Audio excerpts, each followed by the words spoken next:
लेकिन मुझे नेता प्रतिपक्ष की कुछ बातों को लेकर के बहुत आश्चर्य हो रहा था। और ऐसा लगता था कि एक होता है कि व्यक्ति चुनावी सभाओं में बात करता है, वहां पर वह अपनी अपनी मीठी मीठी बातों को बोलता है, लेकिन सदन में चुना गया सदस्य तो यह प्रदेश के अलग अलग भागों से चुन करके आया है। जमीनी धरातल की बात उनके सामने अगर होती तो बहुत अच्छा होता। और मुझे उनकी भाषण पर एक बात कहनी है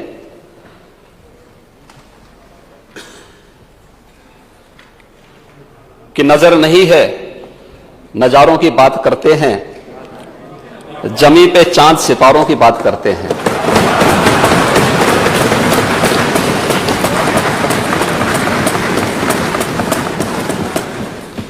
वो हाथ जोड़ के बस्ती को लूटने वाले भरी सभा में सुधारों की बात करते हैं।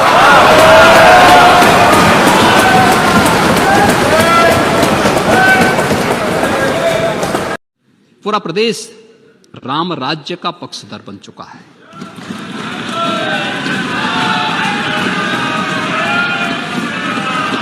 राम राज्य ये कोई धार्मिक व्यवस्था नहीं है।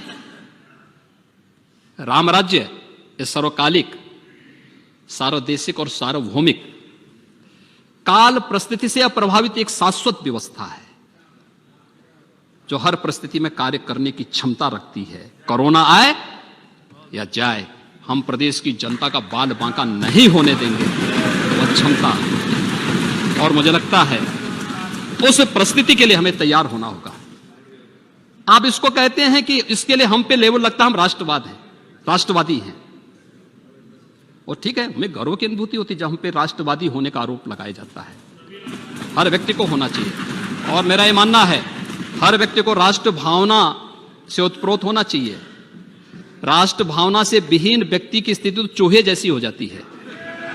चूहे की स्थिति आप देखते हैं ना, जिस घर में रहेगा उस घर का अन्न भी खाएगा और उस घर में होल करके उसकी नींव को भी धंसाने का काम करता है। तो चूहा बनने की बजाय राष्ट्रवादी बनना श्रेयस्कर है। प्रदेश के अंदर हमारे श्रमिकों के लिए पिछली सरकार ने आखिर क्या कार्य योजना बनाई थी? उन्हें एक समस्या मानते थे लोग, और जब समस्या आती है, अंतर यही है, आप समस्या पर चर्चा करते हैं, समस्या पर चिंतन करते हैं, और हम लोग समाधान पर चिंतन करते हैं। महोदय, समाधान के यानी समस्या के दो ही समाधान होते हैं, और दोनों का नाम एक ही है, भाग लो भाग लो। यानी एक भाग लो का मतलब हम उसमें उस चैलेंज को स्वीकार करें, उसका समाधान निकाल लें, और एक पलायन कर लो।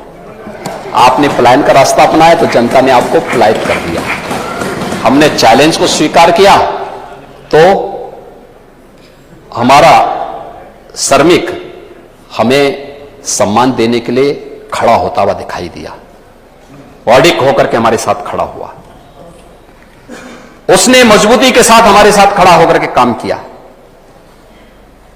आज उत्तर प्रदेश ने प्रवासी हो या निवासी,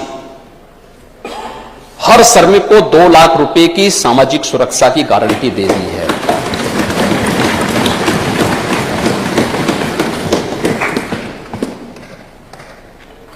₹5 लाख की स्वास्थ्य बीमा का कवर भी हर एक श्रमिक के लिए उत्तर प्रदेश के अंदर अनिवार्य कर दिया गया है। फ्री में, कोई पैसा उनको नहीं देना है, पैसा सरकार देगी। यह सुविधा भी उन्हें उपलब्ध कराया जा रहा है। यहां पर एक उदाहरण प्रस्तुत कर रहा हूं। उत्तर प्रदेश के अंदर, उत्तर प्रदेश देश की आबादी का सबसे बड़ा राज्य है, लगभग 25 करोड़ की आबादी है उत्तर प्रदेश की। और इतने बड़ी आबादी का राज्य हर एक सरकार ने अपने समय में जरूर कुछ प्रयास किया होगा, लेकिन उन जन आकांक्षाओं का प्रतीक आखिर हम क्यों नहीं बन पा रहे थे? जो उत्तर प्रदेश की आवश्यकता थी। और राज्यपाल महोदय ने इसी बात का उल्लेख किया कि 37 वर्षों के बाद पुनः जनादेश प्राप्त होना तो कोई सामान्य बात नहीं, असामान्य बात है। हम जीते तो अच्छा है और बीजेपी जीत जाए तो साहब ईवीएम में गड़बड़ी कर दी गई, ये कब तक आप वो करेंगे? ये तो जनता जनार्दन का अनादर है। और महोदय यही नहीं, इस दौरान हमारी सरकार ने 2017 में स्थानीय निकाय के चुनाव संपन्न किए थे, कोई हिंसा नहीं हुई। हमें लोकसभा का चुनाव करने का अवसर प्राप्त हुआ था 2019 में, 7 चरणों में चुनाव हुए थे, कहीं हिंसा नहीं हुई। 2021 में पंचायत चुनाव संपन्न हुए थे, 8 लाख से अधिक प्रतिनिधि चुने गए, शांतिपूर्ण तरीके से चुनाव हुए। 2022 में शांतिपूर्ण तरीके से विधानसभा के चुनाव भी संपन्न हुए, कोई आरोप प्रत्यारोप नहीं। चुनाव में हर दल अपनी बात को रख सकता था, कह रहा था, लेकिन चुनाव शांतिपूर्ण तरीके से हुए। मुझे अच्छा लगता नेता प्रतिपक्ष अपने भाषण में, उन्होंने अच्छा भाषण उस दिन दिया और उस भाषण में उन बातों का उल्लेख थोड़ा कर देते, खासतौर पर जो समाजवादी पार्टी की सरकार के समय हुए थे। क्या ये सच नहीं कि तमाम प्रकार के घोटालों में इन युवाओं के साथ भेदभाव भी हुआ था और उनके जीवन के साथ खिलवाड़ भी हुआ था?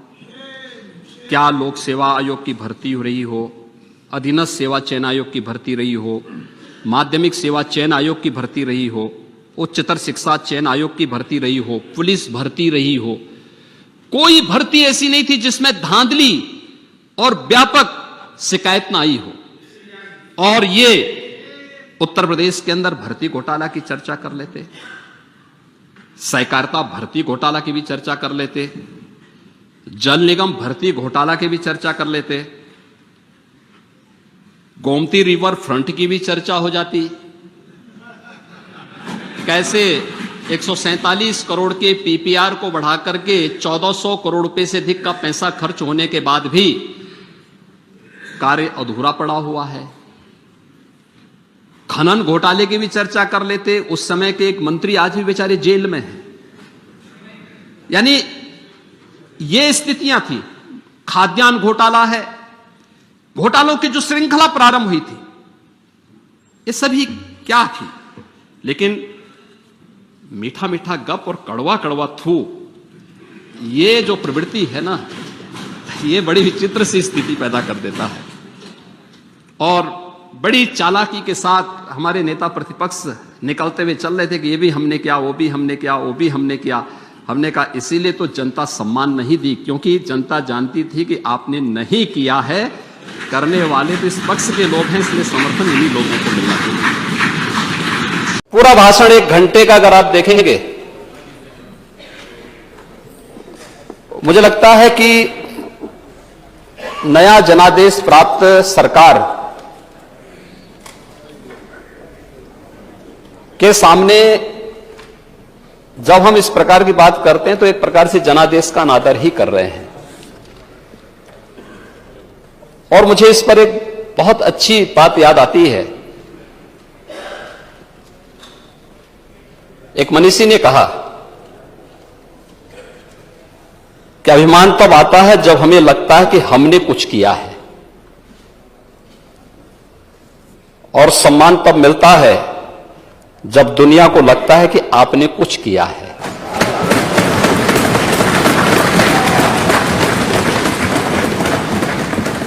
भारतीय जनता पार्टी और उससे जुड़े हुए सहयोगी दलों को जो जनादेश प्राप्त हुआ है, ये उसी सम्मान का प्रतीक है।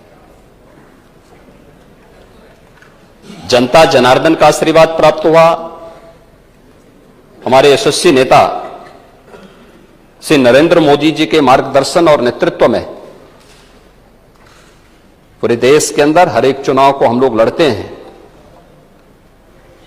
और उसमें जनता जनार्दन का आशीर्वाद हमारे कार्यों से प्राप्त होता है। कार्यों का ही उल्लेख यहां पर श्री राज्यपाल जी ने किया था